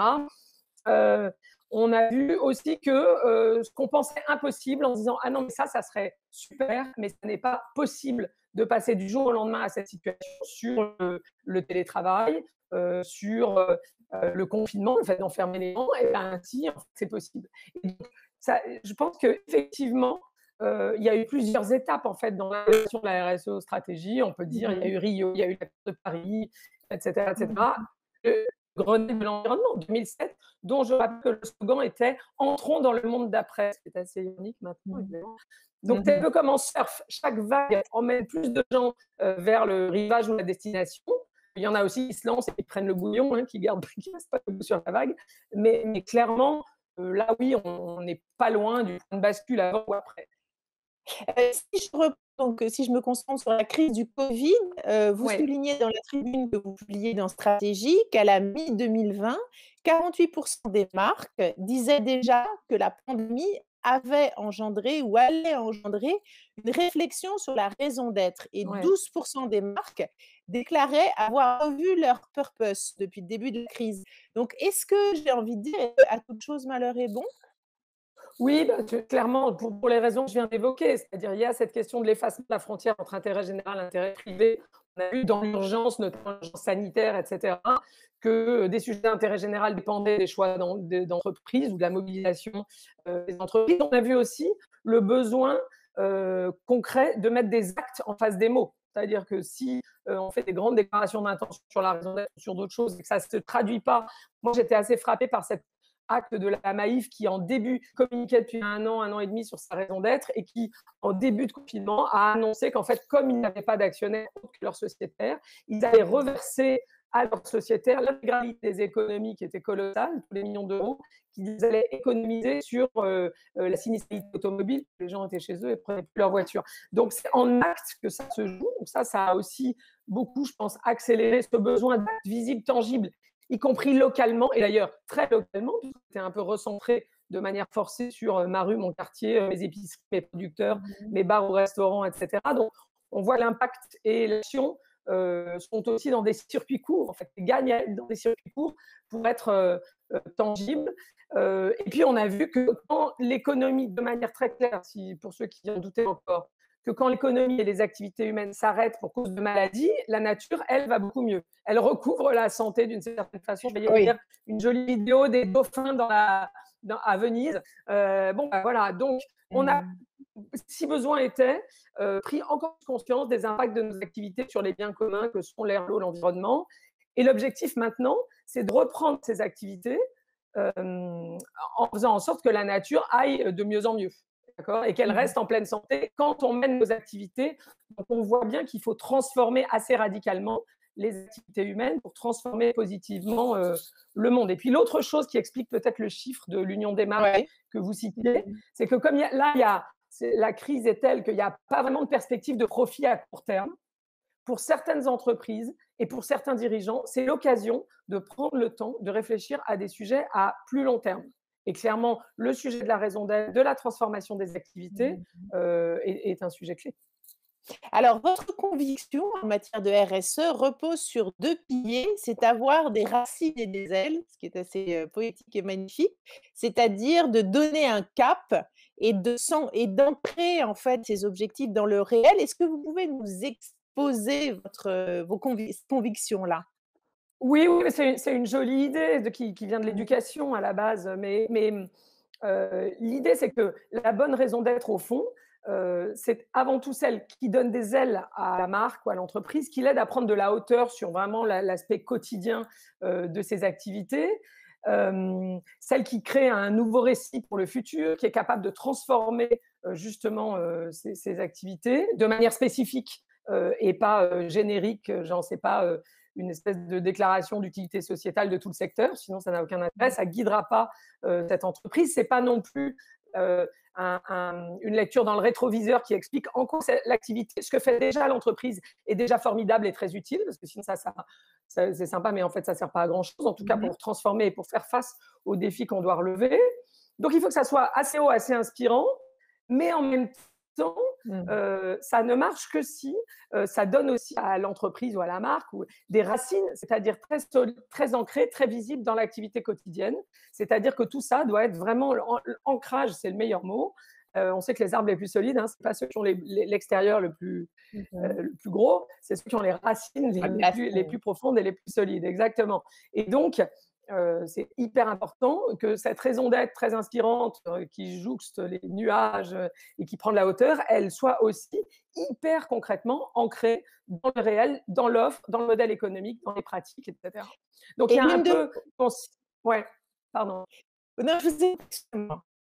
Non, mais j'allais dire sur Utopie, on a mis en exergue de notre manifeste une citation d'un auteur sud-américain qui s'appelle Eduardo Galeano, qui dit « L'utopie à l'horizon, à chaque fois que je fais 2 pas en avant, elle s'éloigne de 2 pas, je fais 10 pas, elle s'éloigne de 10 pas. » Il dit « Aussi loin que je puisse marcher, je ne l'atteindrai jamais. À quoi sert l'utopie? Ça sert à ça sert à avancer. » Donc les ailes, ça sert à ça, à donner cette envie d'avancer, donner le cap stratégique assez lointain, mais chaque pas compte, j'ai envie de dire. Et ça se joue dans le quotidien. Et alors, l'une de vos certitudes, justement, pour l'ancrage de ces racines, concerne l'alignement du chiffre d'affaires de l'entreprise avec sa raison d'être. Est-ce que c'est le meilleur écueil contre le greenwashing et les beaux discours? Oui, mais je pense que c'est un torture test de bon sens, en fait. C'est-à-dire que je me souviens, avant le premier sommet de la Terre à Rio en 92, Greenpeace avait fait un petit outil qu'ils appelaient le Greenwashing Detection Kit, dont le premier critère était de regarder si l'origine du chiffre d'affaires et l'offre de l'entreprise étaient ou pas alignées avec les intentions qu'affichait l'entreprise. C'était assez simple. Les 2 autres points d'attention, c'était l'alignement avec les investissements en R&D qui préfigurent l'offre de demain. Et le troisième, c'est l'alignement avec les positions de lobbying. Parce que si vous dites, on est très engagé, mais quand en douce, de manière moins visible, vous essayez d'influencer les réglementations dans l'autre sens, il y a un petit sujet.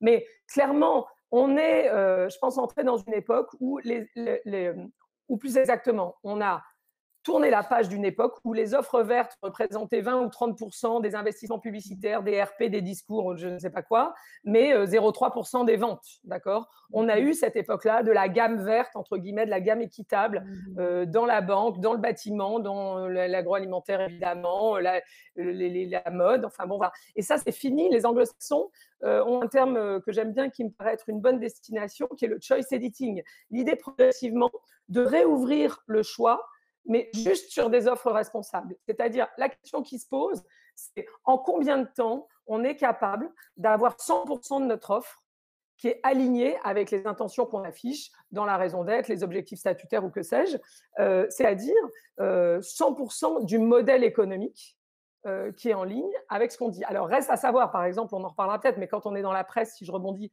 sur l'intervention de Corinne, qu'est-ce que ça veut dire? 100% de l'offre, ça pose la question des contenus éditoriaux avant tout. C'est avant tout des contenus de presse. Donc, comment on mesure la performance des contenus éditoriaux au regard d'un engagement sur la transition écologique, etc.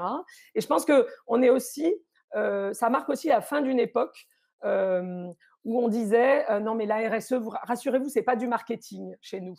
Comme si c'était sale, entre guillemets, de transformer la marque, de transformer les produits, de faire de l'innovation avec ces sujets-là, de mettre du vert dans sa stratégie commerciale, parce qu'il fallait que le développement durable reste pur et ne s'occupe pas du tout de business. Mais s'il ne s'occupe pas de business, il ne transforme pas le business. Et c'est tout l'écueil finalement de la RSE, ce que nous on appelle 1.0, comme on l'a connu historiquement, parce qu'en fait on transformait, et c'est très utile, et il faut le faire, les processus internes, les systèmes de management, les modes de production, mais pas les offres et le business model. Et vous voyez bien dans l'automobile, par exemple, que si vous avez des usines plus propres, mais que vous produisez des 4x4, et de plus en plus de 4x4, ben, ça ne marche pas, en fait. D'accord. Vous avez mis au point une stratégie en 9 critères que vous avez baptisé les 9 P de votre méthodologie Racine. Est-ce que vous pouvez nous détailler ce qui vous a amené à mettre en place cette méthode pour déployer la raison d'être dans toutes les strates de l'entreprise? Oui, en fait, c'est un peu ironique parce qu'évidemment, on se dit il faut consacrer beaucoup de temps au why, hein, comme le disent les publicitaires. L'important, et je le pense au fond, c'est la raison d'être et le pourquoi, au nom de quoi, avec quel objectif, notamment sociétal et de transformation de son marché, du monde, on fait les choses. Mais en fait, après, on se dit en fait, ce qui compte, c'est quand même le how, c'est-à-dire comment ce truc-là va être mis en œuvre, parce que sinon, ça reste un peu du vent, du joli vent, parfois, ou un vent agréable, mais pas transformateur. Et en fait, ce qu'on veut quand même, la nécessité qu'on a, c'est de transformer les activités quasiment dans tous les secteurs. L'enjeu, c'est pas juste de raconter une jolie histoire sur ce qu'on fait déjà en montrant comme c'est utile, nécessaire et bienfaisant. Oui, c'est un petit outil en fait dans lequel on formalise finalement ce qu'on a appris après quasiment 3 décennies maintenant d'accompagnement des marques et des entreprises sur ces sujets. Et l'idée, c'est que le purpose, la raison d'être, doit s'ancrer, comme je l'ai dit, dans les produits et les offres avant tout, et j'en reparlerai peut-être tout à l'heure. Les profits et modèles économiques, c'est lié, hein, d'où vient le chiffre d'affaires.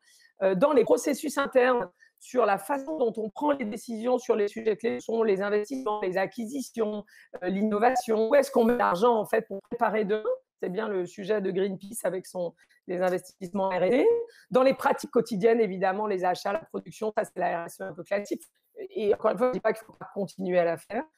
Dans des indicateurs de performance et des objectifs de progrès, parce que typiquement, et il y a des sujets sur lesquels ce n'est pas facile, on a des clients dans le secteur des médias, quand on se pose la question de comment on va mesurer la transition des contenus éditoriaux dans la presse, ces indicateurs n'existent pas aujourd'hui, ils ne sont pas suivis. Comment vous évaluez un article sur son contenu ou sur sa contribution à la transition? Ce n'est pas complètement évident, donc ça demande un travail spécifique.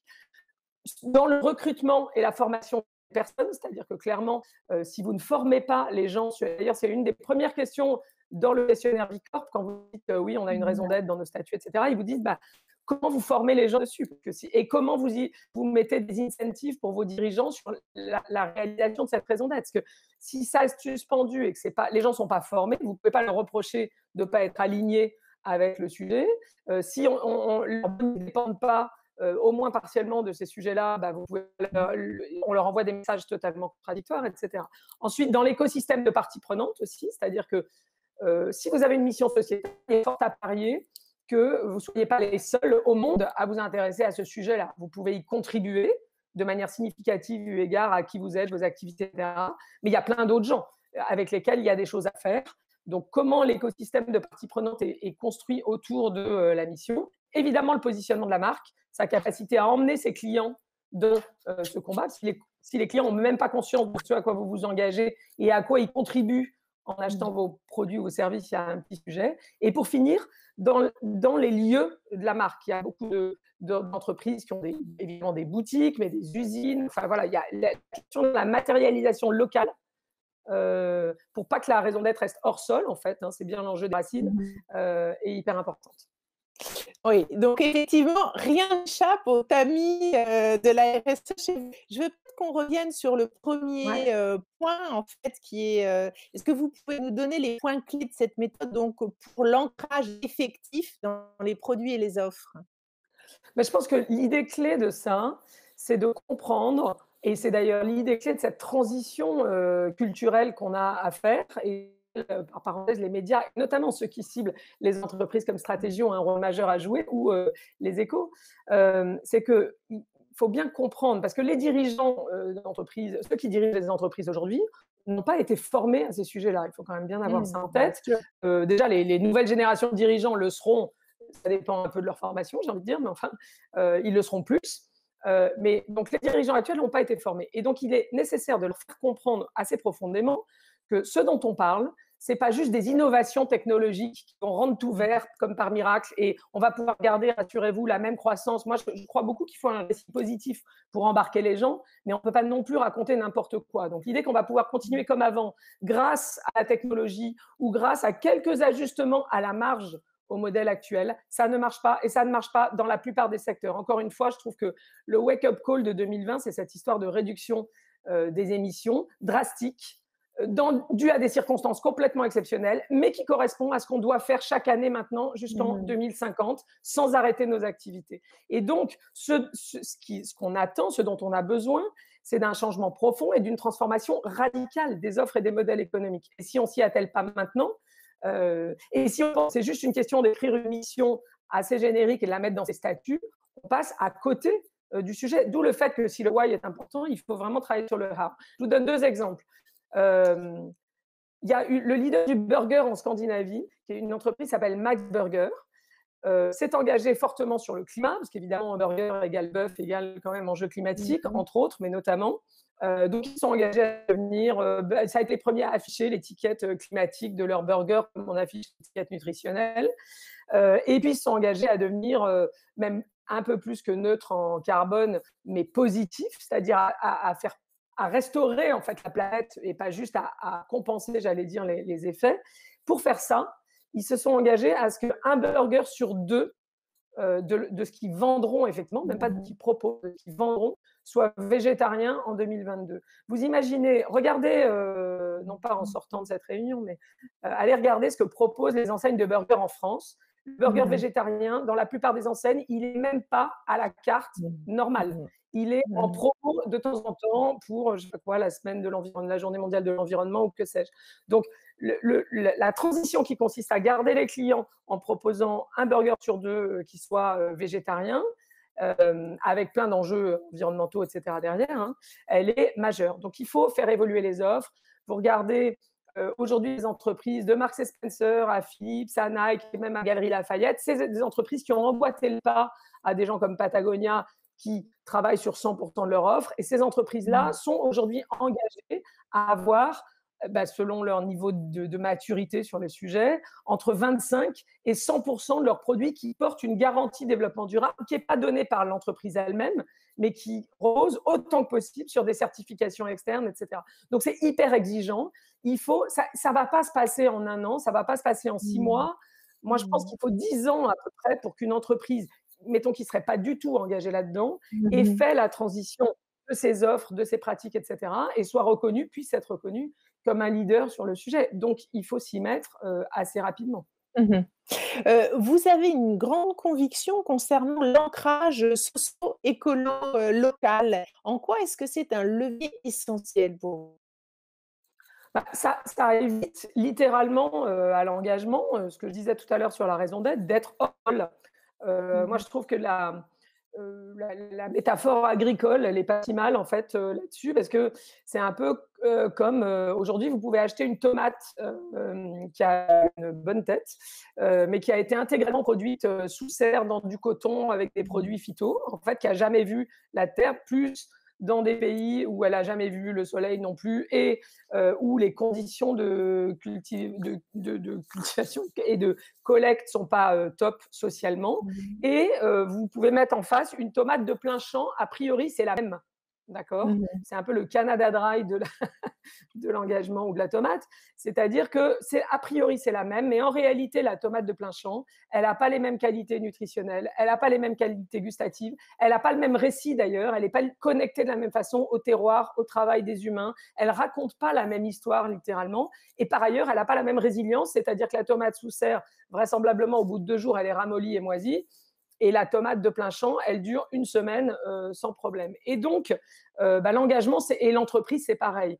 Euh, Au-delà de l'appétence pour un circuit court de l'impact que j'évoquais tout à Mmh. l'heure, on sait que d'abord la relocalisation fait partie des attentes qui ont été Mmh. fortement exprimées par les Français à la sortie du confinement, hein, sur relocaliser notre alimentation, relocaliser notre industrie au-delà de 93-90%, parce que les gens ont conscience qu'il y a un enjeu de résilience territoriale, on sera plus solide, plus résilient aux crises si on Mmh. a une partie d'ancrage local plus fort, si on produit davantage localement ce qu'on consomme. Et il y a aussi de la résilience climatique parce qu'il y a moins de transport, d'accord? Et l'idée, c'est pas d'avoir une approche binaire ou idéologique où vous avez l'impression, ce qui s'est un peu exprimé pendant le premier confinement, qu'il y a les tenants du tout mondialisation, la croissance à tout craint, etc. Et on ne reviendra pas en arrière, et les tenants du tout du 100% relocalisation, ce qui n'est pas réaliste non plus. C'est un juste équilibre entre les deux. Nous, nos études montrent, puisqu'on travaille beaucoup sur cette question de la prospérité des territoires et des économies locales vivantes, que une économie locale vivante sur un territoire, ça explique un tiers des différences de prospérité entre les territoires. Et aujourd'hui, Mmh. vous n'avez pas un tiers des moyens de développement économique qui sont consacrés au développement d'une économie locale riche, diversifiée, etc. On n'est pas passé à 100% de production locale, c'est délirant. Et je vais vous dire pourquoi. Nous, on a fait une étude en 2017 qu'on est en train de mettre à jour sur l'autonomie alimentaire des territoires, des aires urbaines en France, qui montre que l'autonomie alimentaire moyenne, c'est 2%. Ça veut dire que 2% de ce qui est consommé sur un territoire, produits frais, Mmh. transformés, etc., a été produit sur le territoire. D'accord? Waouh! Et à l'inverse, 3% de ce qui est produit sur le territoire finit dans les assiettes du territoire. Ce qui Mmh. transforme nos territoires à longueur de journée en plateforme Mmh. logistique où des camions importent à longueur de journée des denrées en Mmh. croisant d'autres camions qui exportent, si ça se trouve, ces mêmes denrées. Le taux d'autonomie maximal qu'on a mesuré, de mémoire c'était à Angers ou à Avignon, il est à 7%, 7-8%. Mmh.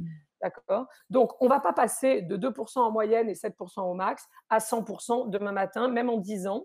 Ça me paraît très, très pas possible en réalité Mmh. et pas forcément souhaitable. En revanche, si on relocalise par tranche de 10%, par exemple, déjà, Ouais. on a fait ce travail-là, nous, avec la communauté urbaine de Lyon. On dit, OK, on va essayer de relocaliser, d'augmenter de 10% en 5 ans. D'accord? Ça crée de l'emploi, ça recrée du lien social sur les territoires, ça recrée de la Mmh. résilience territoriale et climatique. Mmh. Évidemment, ça fait moins de camions sur les routes, moins d'impact carbone lié aux produits importés sur le territoire, etc. Donc, voilà pourquoi je pense que l'ancrage. Et par ailleurs, si vous êtes engagé sur une contribution positive à la société en tant qu'entreprise, très clairement, il Mmh. faut que ça se voit là où vous êtes, en fait, Bien sûr, de manière bien très sûr. simple.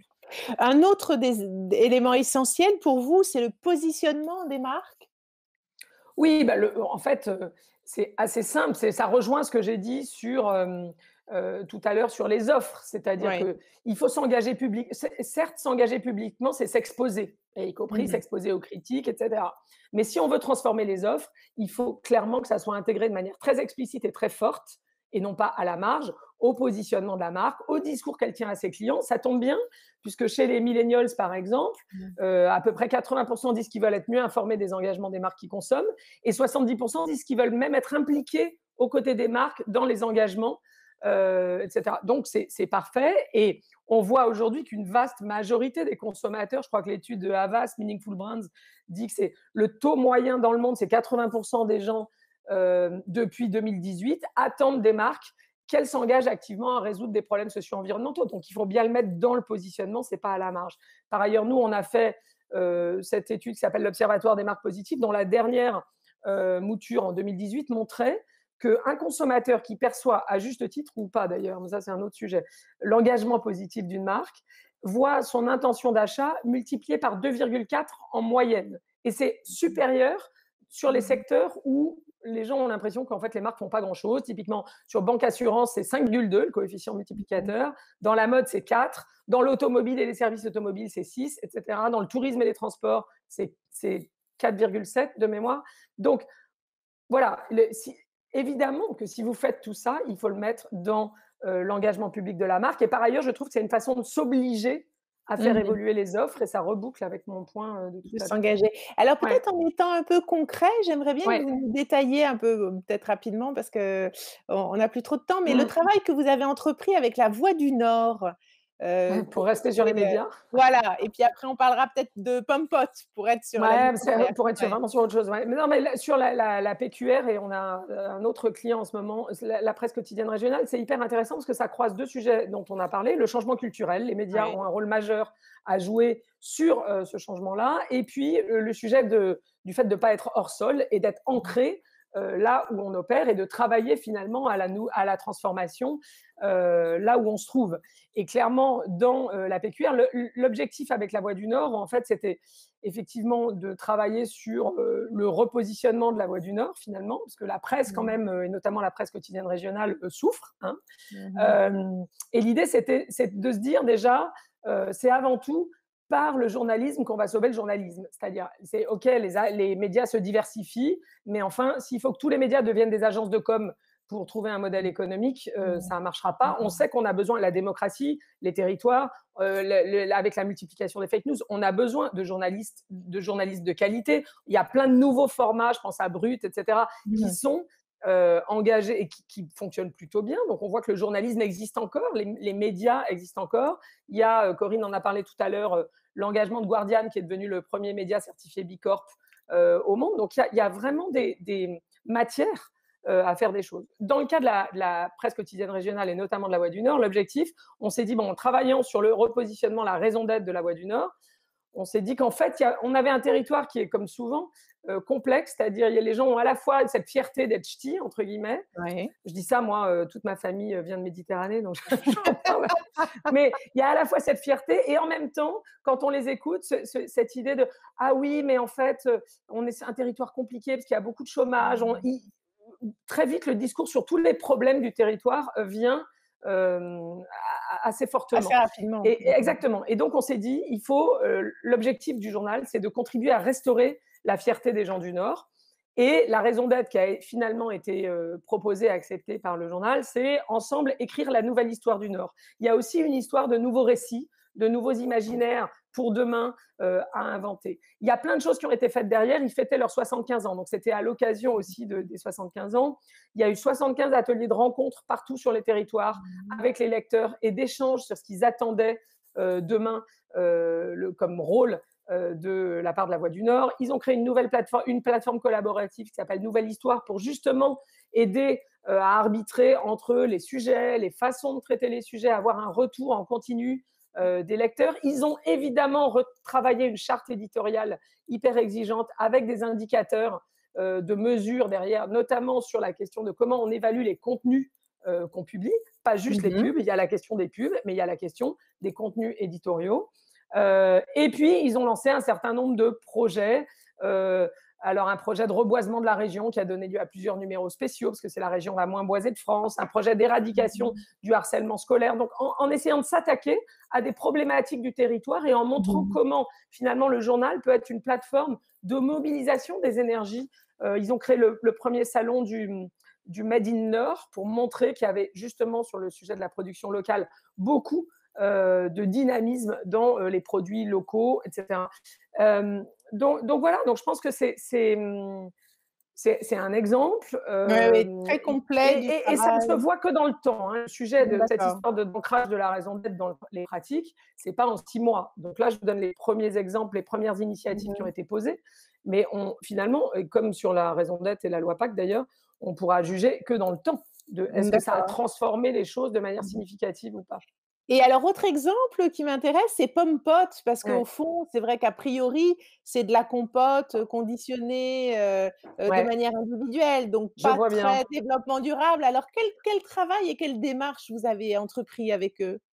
Alors, en fait, le travail, c'était, à l'occasion des 20 ans de Popote de mémoire, et effectivement, il y avait, un sujet de bon, ils avaient une espèce de stratégie autour du snacking responsable, mais il y a effectivement un sujet Mmh. qui est que, on regarde, quand vous regardez ce marché, c'est un marché qui a été créé il y a 20 ans pour, qu'on ait des choses un peu pratiques à emporter quand on sortait de chez soi, d'accord? Et on finit avec aujourd'hui des gamins qui sirotent des compotes devant la télé, d'accord, ou devant des écrans, pareil, ou avec des parents qui, par praticité, donnent en fin de repas assis à table aux Mmh. enfants ces produits, alors qu'il vaudrait toujours mieux manger une pomme, j'ai envie de dire, Bien sûr. pour la dentition, Mmh. pour la santé, etc. Et donc, on leur a dit, en fait, la seule façon de justifier, si je puis dire, votre activité et une éventuelle utilité sociétale, sinon vous allez passer votre vie à vous excuser de faire du plastique, alors que, évidemment, on peut toujours manger une pomme, c'est de redonner du sens au côté nomade du produit. C'est la seule chose, au Mmh. fond, qui justifie Mmh mh. l'emballage, c'est que les gourdes de Mmh. compote, elles ne sont Mmh. pas faites pour être consommées à l'intérieur, devant des écrans ou à table. Et on sait aujourd'hui que quasiment la moitié des enfants entre 3 et 10 ans ne jouent jamais dehors en semaine. Donc on leur a dit, le seul truc qui peut justifier finalement et donner du sens à votre activité, ce qui n'empêche pas de rendre les gourdes plus recyclables, etc., Mmh mh. et les Mmh. compotes plus bio et ce que vous voulez, Mmh. c'est cette idée de remettre les enfants, de recréer des conditions pour que les enfants puissent jouer dehors. Donc finalement, de mettre tous les moyens marketing sur inciter les parents, donner des idées aux parents, créer des initiatives pour pousser, et il y a eu des initiatives, y compris dans des villes, hein, lancées par Pompot derrière avec Unicité, pour remettre les enfants, il y a plein d'initiatives dans le monde, hein, où on ferme les rues et on permet du coup aux enfants d'aller jouer dans la rue le mercredi après-midi, etc. Euh, donc, ça n'a d'intérêt que comme ça. Et ça, il y a aussi des renoncements, j'en ai pas parlé, mais Mmh. la raison d'être, c'est aussi renoncer à certaines choses. Par exemple, dans le cas de Pompot, ils avaient plein de jeux en ligne sur le Oui. site. On leur a dit, bah, c'est pas possible. Si on veut que les enfants aillent jouer dehors, on va pas leur remettre des jeux pour qu'ils restent Mmh. sur votre site web, ça n'a aucun sens. Mmh. Donc, Mmh. ils ont supprimé tous ces jeux-là, D'accord. remplacé ça par des choses pour les parents, pour donner des idées aux parents pour refaire jouer les enfants dehors. Et ce qui est assez amusant, c'est, j'ai pas les derniers chiffres, mais l'année qui a suivi cette campagne-là, ils notaient plus 15%, 15% dans l'intention d'achat. Donc c'est Ah bien que oui, ça correspond d'accord. à un problème, À à un l'attente. enjeu sociétal, en tout Mmh cas, bah, à une mh. attente, Mmh. je ne sais pas, mais à un enjeu sociétal qui est réel et sur lequel il faut faire quelque chose. D'accord, et alors pour conclure, Ouais. est-ce que la RSE donc est une nécessité pour nos sociétés, mais est-ce que c'est pas au fond aussi une chance pour les consommateurs et pour les marques? Bah, je pense que c'est une chance pour les deux d'ailleurs, et pour Mmh. chacun d'entre nous, qui est d'une certaine façon la chance d'être le changement que nous voulons voir dans le monde, c'est-à-dire de ne pas être Mmh. en décalage entre ce à quoi on aspire en tant qu'individu et ce à quoi on contribue en tant que marque, que directeur marketing, que consommateur. Et moi, je ne crois pas, vous savez, dans les directions marketing, le gros truc, c'est de dire: «Ah non, mais les gens sont schizophrènes». Mmh. Genre, ils disent un truc et ils font Ouais, l'inverse. ouais. Ils veulent Mais du green et en même temps, oui, oui, mais les gens, c'est hyper nous déjà. Donc, conforme et ouais, bien les sûr. gens, c'est nous. Et évidemment qu'on a tous nos contradictions, mais Mmh. finalement, je pense qu'on est tous plus satisfaits quand on arrive à être alignés. Et pour être Mmh. aligné, il faut qu'on ait des offres, des produits, des services qui correspondent à ce qu'on souhaite et qu'on soit pas et que c'est les offres entre guillemets responsables, d'où l'importance du choice editing que j'évoquais tout à l'heure, transformer 100% des produits pour que demain vous puissiez sans difficulté dans n'importe quel rayon, dans n'importe quelle catégorie produit, trouver une offre qui fasse écho qui corresponde à votre besoin, s'il y a un besoin de consommation. Ça peut être d'ailleurs pas de la consommation, mais de la location, de l'accès, etc. Euh, et qui fasse écho à vos valeurs. Très bien. Ben je vous remercie beaucoup Elisabeth Laville. Merci, Merci à Caroline. à tous pour ces interventions et votre partage d'expérience. Et puis, je vous propose qu'on se retrouve demain. Ce sera notre dernière matinée consacrée à la RSE et nous nous pencherons sur les distorsions en matière de communication et de RSE. Je vous souhaite une bonne journée à tous et donc notre matinée est disponible en replay sur la chaîne YouTube de Stratégie. Merci, au revoir.